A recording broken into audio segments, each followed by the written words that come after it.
बिस्मिल्लाहिर्रहमानिर्रहीम, अस्सलाम वालेकुम, welcome back to my channel. और आज ही हमारा लास्ट टॉपिक है चैप्टर नंबर 2 का, which is equilibrium. So equilibrium क्या होता है, इसकी एग्जांपल बताने से पहले इसकी डेफिनेशन हम लिख लेते हैं। Equilibrium, what is equilibrium? It is the state of a body in which under the action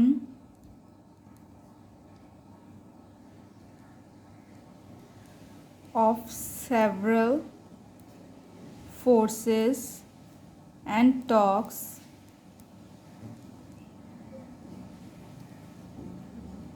acting together,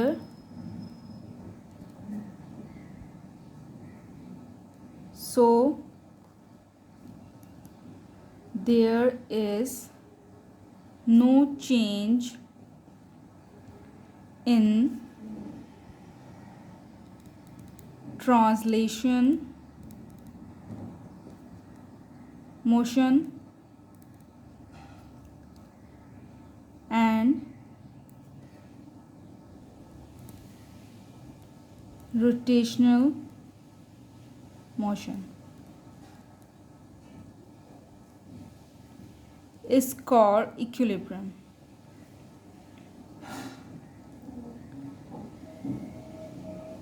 ठीक, इक्विलिब्रियम कहते हैं कि किसी भी बॉडी पे अगर हम फोर्स अप्लाई करें, ठीक है, तो वो क्या हो, रेस्ट, यानी कि सेवरल फोर्सेस हम अप्लाई कर रहे हैं बॉडी पे, और उस सेवरल फोर्सेस से क्या है, बॉडी या ऑब्जेक्ट जो भी है वो रेस्ट में है, ठीक है, यानी रेस्ट में रहे, तो उसको कहेंगे इक्विलिब्रियम में हो, ठीक है।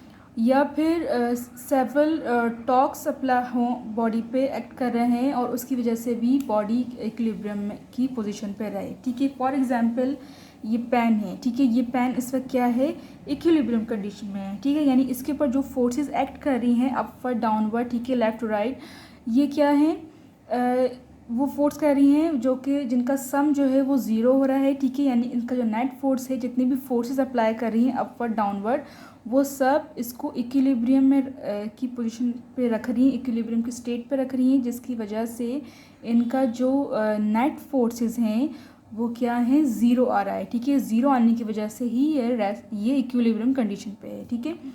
अब हम ड्रॉ करके भी दिखाते हैं आपको, ताकि आपको ईजिली और जो समझ नहीं आए वो समझ आ जाए, ठीक है।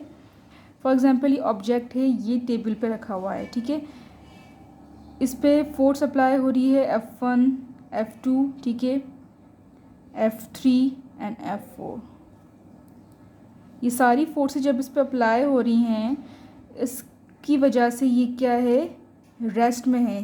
सेवरल फोर्सेस, लेकिन डेफिनेशन में क्या रहा है, several forces acting together, so there is no change, ठीक है। उसकी सेवरल फोर्सेस के जब इस पर एक्ट कर रही हैं, उसके बाद ऑब्जेक्ट क्या है, इक्विलिब्रियम कंडीशन पे है और उस पर कोई चेंज नहीं आ रहा, ठीक है, यानी कि वो मूव नहीं कर रही, वो मूविंग कंडीशन में नहीं है, बल्कि वो रेस्ट कंडीशन में, यानी वो इक्विलिब्रियम कंडीशन पे है, ठीक है।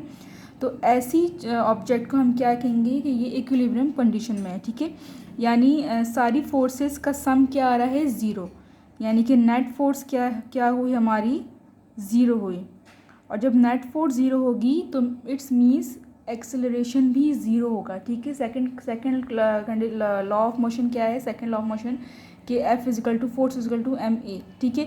जब फोर्स ही ज़ीरो है तो फोर्स इक्वल किसके है, मास इंटू एक्सेलरेशन के, यानी अब जब एक्सेलरेशन ही ज़ीरो होगा तभी तो फोर्स ज़ीरो होगी, ठीक है। तो एक्सेलरेशन भी क्या हुआ, हमारा ज़ीरो हुआ।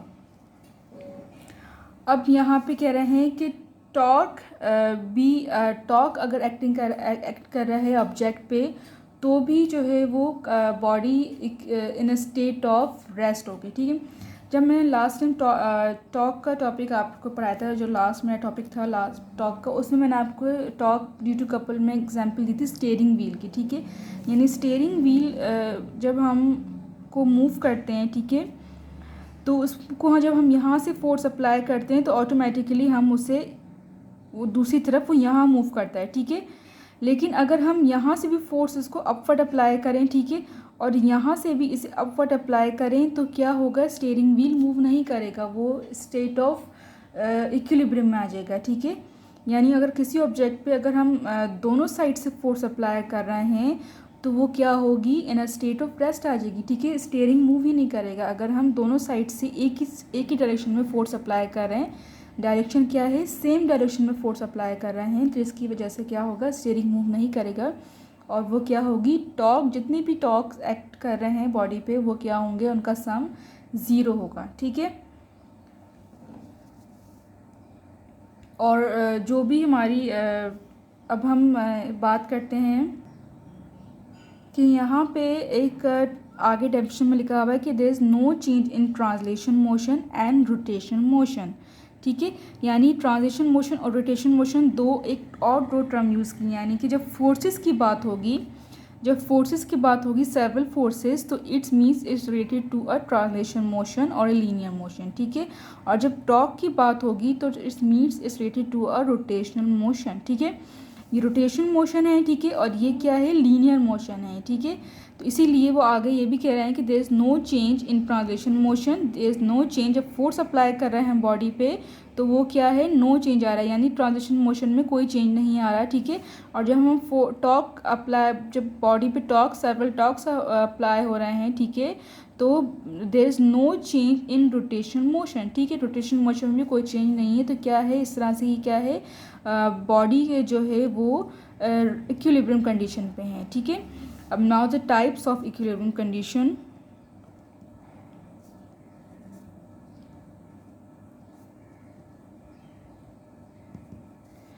Types of equilibrium, number 1 is static equilibrium,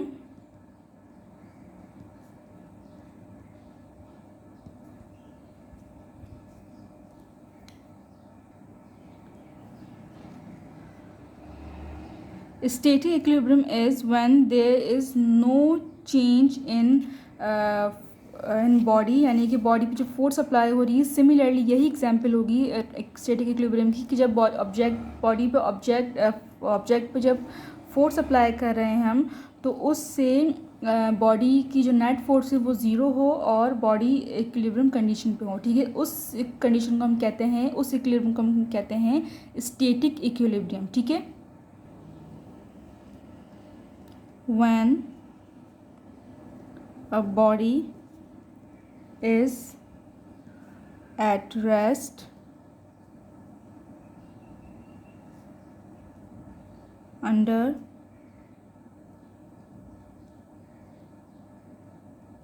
several forces acting together, the body is said to be in static equilibrium। ठीक, स्टैटिक इक्विलिब्रियम समझ आ गया ये वाली एग्जांपल से। अब सेकंड टाइप है, 2 टाइप्स हैं इसकी।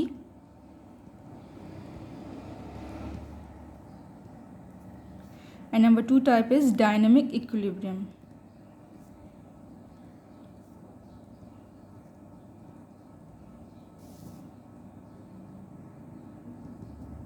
Now dynamic equilibrium is when a body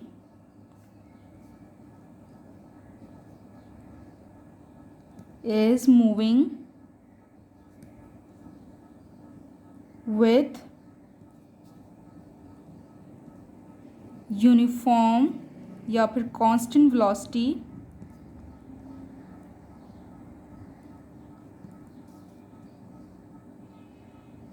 under several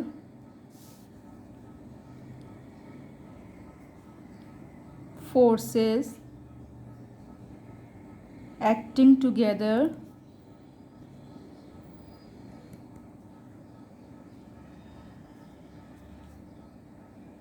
then the body is said to be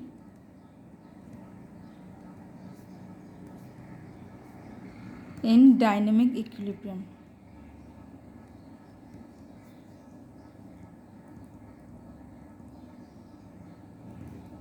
ठीक, डायनामिक इक्विलिब्रियम कहेंगे कि जब बॉडी मूव कर रही हो विद अ कांस्टेंट या यूनिफॉर्म वेलोसिटी, ठीक है। अब फॉर एग्जांपल यूनिफॉर्म, अभी तक जो मैंने आपको एग्जांपल बताए वो रेस्ट की थी, ठीक है, ये रेस्ट एग्जांपल थी, ये भी रेस्ट की थी। अब यहाँ पे जो हम बताएंगे वो बॉडी मूव कर रही है यूनिफॉर्म वेलोसिटी के साथ, यानी कांस्टेंट वेलोसिटी के साथ। फॉर एग्जांपल पैराट्रूपर मूव कर रहा है। पैराट्रूपर पता है ना किसे कहते हैं आपको, जो स्काई से फ्लाई करते हैं, ठीक है।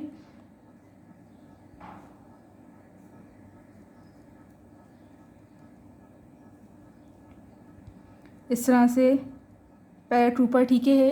पैराट्रूपर जब डाउनवर्ड्स आ रहा है, ठीक है, तो पैराट्रूपर जब मूव कर रहा है from sky to earth, from the land, तो वो क्या कर रहा है यूनिफॉर्म वेलोसिटी के साथ, यानी कांस्टेंट वेलोसिटी के साथ मूव कर रहा है, ठीक है। ऐसी कंडीशन जिसमें कांस्टेंट वेलोसिटी हो, उस कंडीशन को हम कहेंगे कि ये डायनेमिक इक्विलिब्रियम है, ठीक है। पैराट्रूपर आ रहा है, उसकी स्पीड क्या है, सेम है, यानी उसकी जो ये वेलोसिटी है वो कांस्टेंट वेलोसिटी के साथ मूव कर रहा है पैराट्रूपर, और इसीलिए उस कंडीशन को हम कहेंगे डायनेमिक इक्विलिब्रियम, ठीक है। यानी बॉडी मूव कर रही है बट विद द यूनिफॉर्म या और कांस्टेंट वेलोसिटी, ठीक है। और जितना भी इस पे फोर्स है वो ज़ीरो, सेवरल फोर्स एक्ट कर रहे हैं ज़ीरो, ठीक है। और इसकी वजह से इसका जो एक्सेलरेशन है वो भी क्या हुआ, ज़ीरो। यानी कि अगर किसी बॉडी यूनिफॉर्म वेलोसिटी यानी कि कांस्टेंट वेलोसिटी से मूव कर रही है तो भी उसका एक्सेलरेशन क्या होगा, ज़ीरो होगा, ठीक है। एक्सेलरेशन क्या होगा, ज़ीरो होगा, एंड नेट फोर्स भी हमारी ज़ीरो होगी। तो ये हो गया dynamic equilibrium. Now dynamic equilibrium की भी दो पार्ट्स होते हैं, ठीक है। It is further divided into two parts.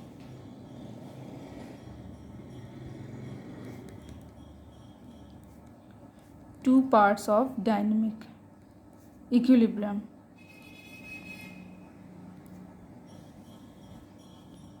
Number one is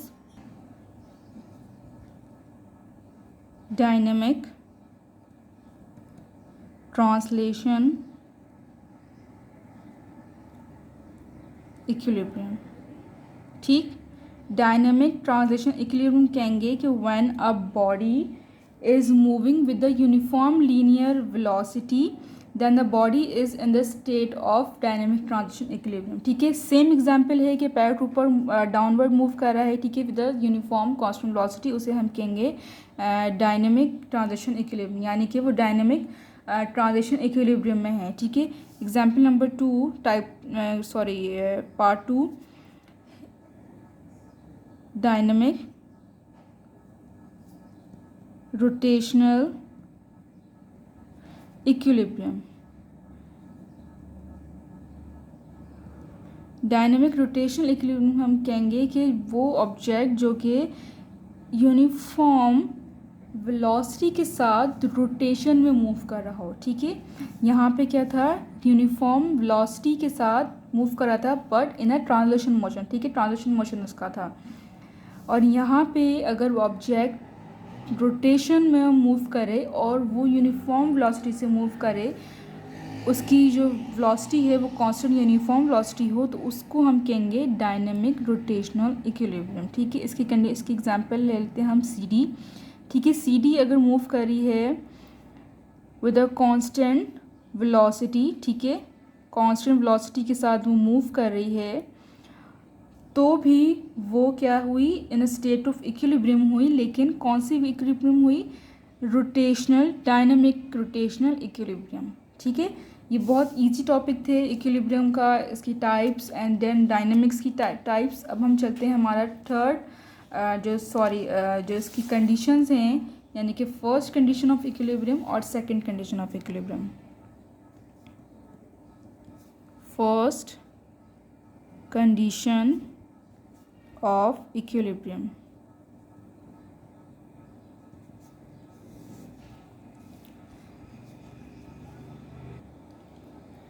First condition is when the vector sum of all the forces is 0 than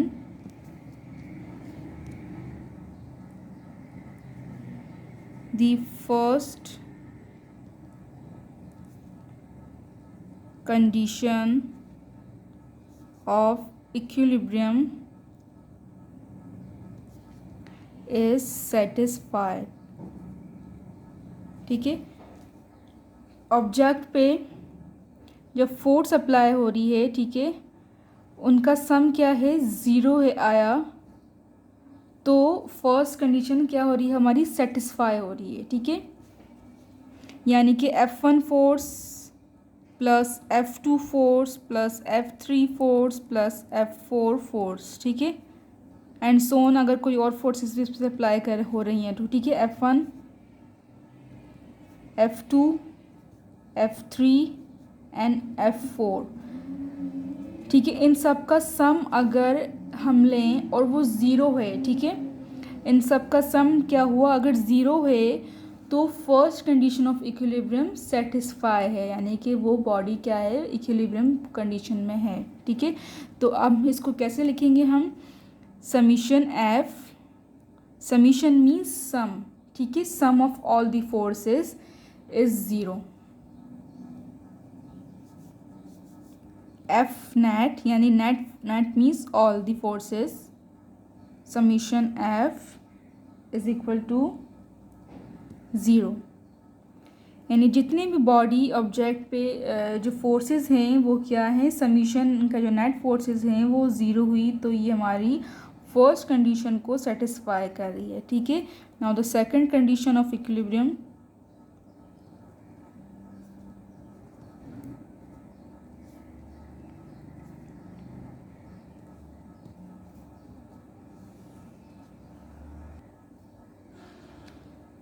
when the vector sum of all the force, all the torques is zero, then the second condition of equilibrium is satisfied. First condition में force अगर zero है तो satisfy होगी, और second condition में अगर torques zero है तो सेकंड कंडीशन सेटिस्फाई होगी। ठीक है, बाकी एग्जांपल मैं आपको ऑलरेडी दे चुकी हूँ स्टार्टिंग में, टॉर्क की, रोटेशन की भी आपको दी मैंने, लीनियर की भी दी, पैराट्रूपर की आपको मैंने दी एज अ ट्रांजिशन मोशन, और रोटेशन में मैंने आपको सीडी की दी। इसके अलावा मैंने आपको स्टेयरिंग और एक बॉडी और एक ऑब्जेक्ट की जो टेबल पे था वो रेस्ट पे था। ठीक है, अब यहाँ पे क्या है, जितनी भी टॉर्क अगर ज़ीरो आ रहा है, ठीक है, यानी कि हम दोनों जो फोर्सेस हैं वो सेम डायरेक्शन में हैं, उनका जो टॉर्क है वो ज़ीरो है, तो हमारा जो सेकंड कंडीशन है वो क्या होगी, सेटिस्फाई होगी।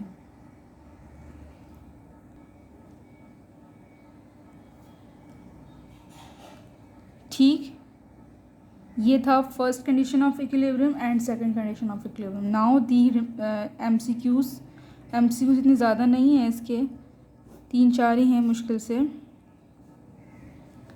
The first condition of equilibrium implies as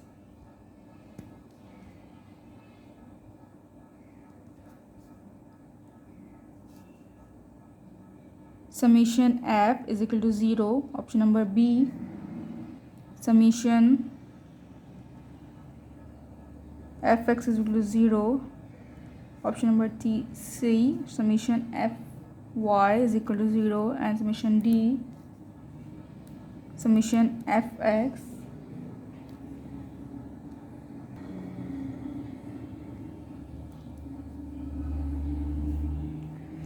ठीक। तो फर्स्ट कंडीशन इम्प्लाई होती है, ठीक है, समीशन एफ जब फोर्सेस जो हैं, टोटल फोर्सेस जो हैं वो ज़ीरो हों। ठीक है, तो ऑप्शन नंबर ए करेक्ट है हमारा answer.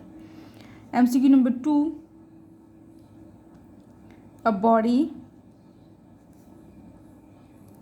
Is in static equilibrium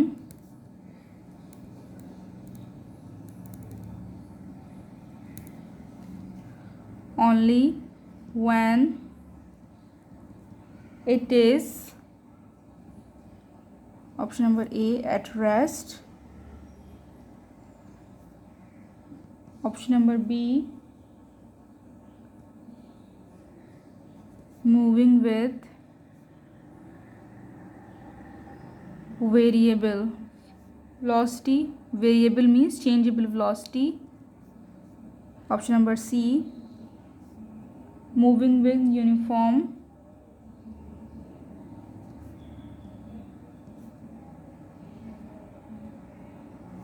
acceleration,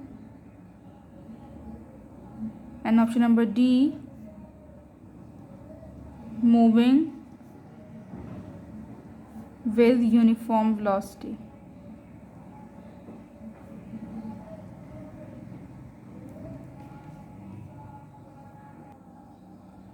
So the body is in a state of static equilibrium when it is at rest. ठीक है. Option number MCQ number 3. A body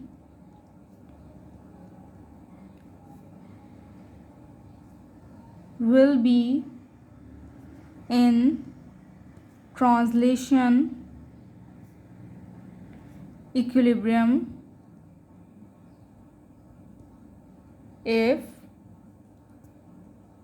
option number A f tau is equal to 0, option number B summation f is equal to 0,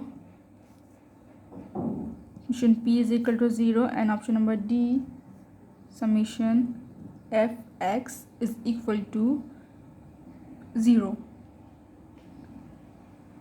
So translation equilibrium कब होगा? जब forces जो हैं वो all the forces zero होंगी. ठीक है. So option number B is the correct answer. Similarly हम एमसीक्यूज ऐसा भी कर सकते हैं कि a body will be in rotational equilibrium. ठीक है. If option number A tau is equal to 0. ठीक है. एक एमसीक्यूज ये भी हो सकता है, और एमसीक्यूज ये भी हो सकते हैं कि फॉर एग्ज़ाम्पल आपको एग्ज़ाम्पल आए कि सीडी रोटेशनल सीडी, और उसमें आपको पूछें कि ये किसकी एग्ज़ाम्पल है. ठीक है. तो आप बताएंगे कि ये जो अगर यूनिफॉर्म वेलोसिटी से सीडी मूव कर रही है, ठीक है, तो ये डायनेमिक रोटेशनल इक्विलिब्रियम की एग्ज़ाम्पल है. ठीक है. वो आपसे एग्जांपल्स भी इस तरह से पूछ सकते हैं जब हमारा जो एग्जामिनर हैं. ठीक है.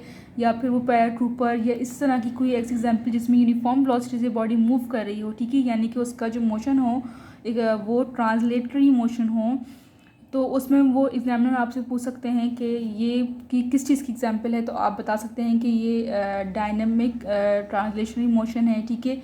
या फिर सिंपल आप डायनेमिक इक्विलिब्रियम पे भी आप टिक कर सकते हैं. ठीक है.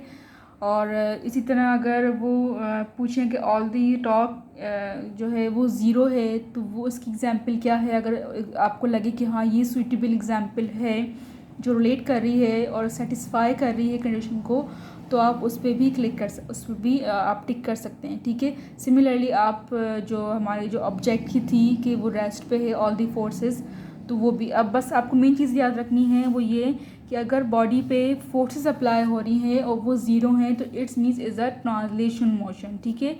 और अगर वही ट्रांसलेशन मोशन यूनिफॉर्म वेलोसिटी में या कांस्टेंट वेलोसिटी से मूव कर रहा है, ठीक है, तो वो एग्जांपल होगी डायनामिक ट्रांसलेशन इक्विलिब्रियम के. ठीक है. और अगर टॉर्क जो है वो ज़ीरो है और बॉडी क्या है इक्विलिब्रियम कंडीशन पे है चाहिए, तो ये हमारी आ गई कि हमारी वो टॉर्क उस पर ज़ीरो है, ऑल दी टॉर्क ज़ीरो हैं. लेकिन अगर बॉडी रोटेशन यानी कि वो रोटेशन मोशन भी होगा, और अगर बॉडी रोटेशन मोशन में पे मूव है और वो इक्विलिब्रियम या कांस्टेंट वेलोसिटी से मूव कर रही है, या ठीक है यूनिफॉर्म वेलोसिटी से मूव कर रही है, तो वो क्या होगी? वो एग्जांपल होगी डायनेमिक रोटेशनल मोशन इक्विलिब्रियम की. ठीक है. तो ये आपको की पॉइंट्स याद रखने हैं. इसके अलावा एमसीक्यूज इसी तरह से रिलेटेड आएंगे, और आपको बस उस पर अगर आपको की पॉइंट्स याद हो गए तो एमसीक्यू पे आप इजीली करेक्ट आंसर पे टिक कर सकते हैं. ठीक है. तो ये टॉपिक और टॉपिक भी कंप्लीट हुआ और चैप्टर नंबर 2 भी कंप्लीट हुआ यहाँ पे, और मुझे उम्मीद है कि आपको समझ आ गया होगा. और अगर कोई भी चीज़ समझ ना आए तो आप कमेंट करके मुझे ज़रूर पूछ सकते हैं। मेरा यूट्यूब और फेसबुक पे मुझे ज़रूर आप ज्वाइन कर सकते हैं। ठीक है, मुझे दीजिए इजाज़त, मिलते हैं अगले टॉपिक में। अल्लाह हाफ़िज़।